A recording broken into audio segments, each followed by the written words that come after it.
What is up, guys? You got NotTheWorst here, bringing another Black Desert online video, and today we're taking a look at the patch notes for August 16th. We've got several events going on, which we'll check out in just a minute, but first, quick little update on some Marnie's Realms areas. Now, we didn't get the recharge of Marnie's Realm just yet, which is highly anticipated for a lot of people, so that's not here. If you're not familiar with what that is, stay tuned for when we do get that, because it's not out. But they did kind of revamp how some of the Marnie's Realm monsters are going to behave, or rather where they're located and their respawn times with it. So the idea there was to help performance for the rotations that you have in Marnie's Realm, and then they listed just each one with recommended AP because reasons. So there's that.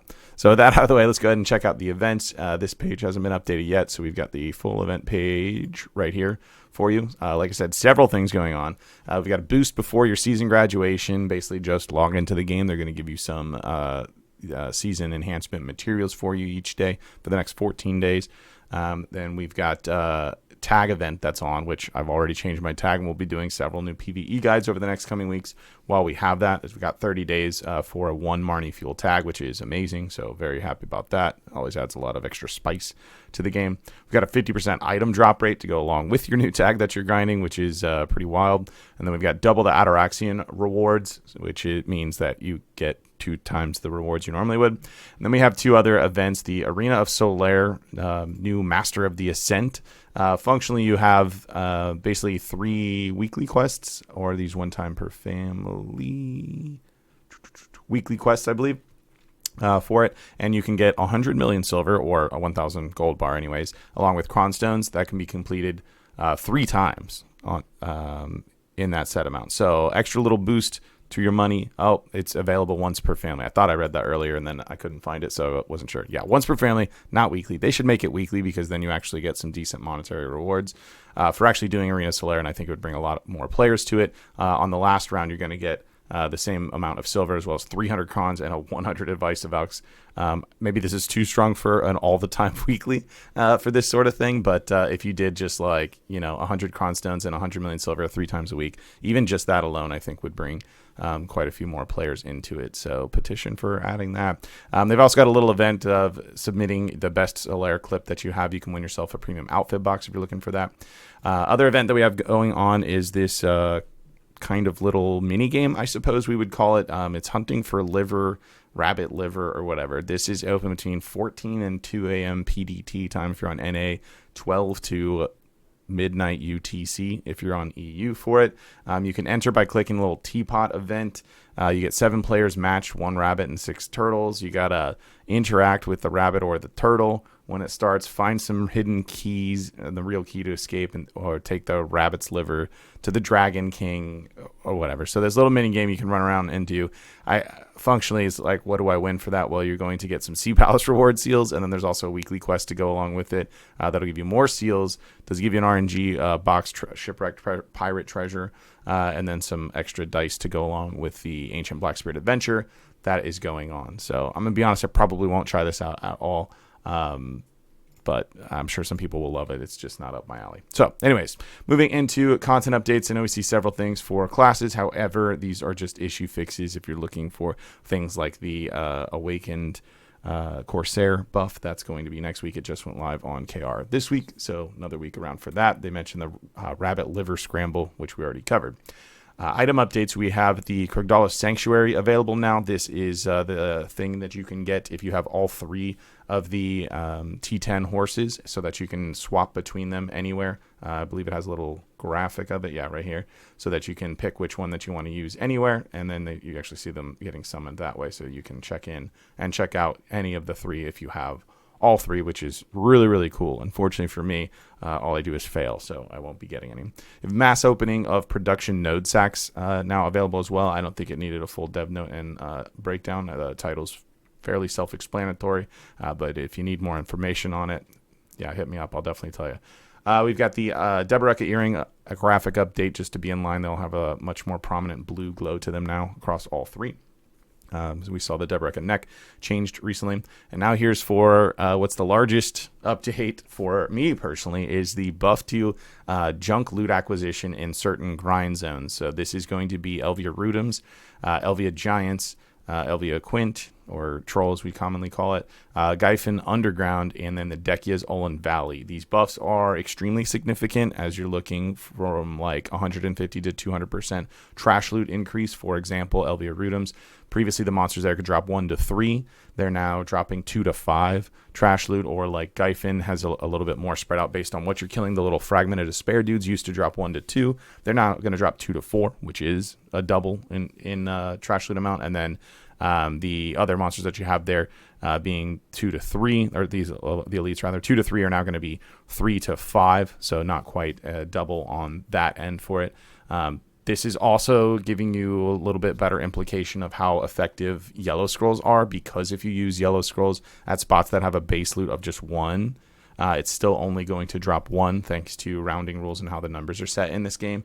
It doesn't actually increase to 2. So a spot that previously had 1 to 2 trash loot and you're running a yellow loot scroll, or level 2, if you're a bit newer to the game, we call level 2s yellow because they used to actually be yellow and they used to actually be scrolls. The 1 amount stays 1 and a 2 amount becomes 3. So you'd only have 1 and 3, functionally making half the number of kills you're getting not actually increase the acquisition, which makes the blue scroll usage look way better there, since you have still the 1 base trash loot being 1 no matter what you do. Now that's not going to be the case for these zones, or most of them. Dekia's Olin Valley does have a base loot of 1. It just can also drop 2, making that a little bit more appealing if you have the extra scrolls to burn. Obviously, if you don't, you don't, so don't worry about it. Anyways, next up we have Node War participation opportunity return conditions.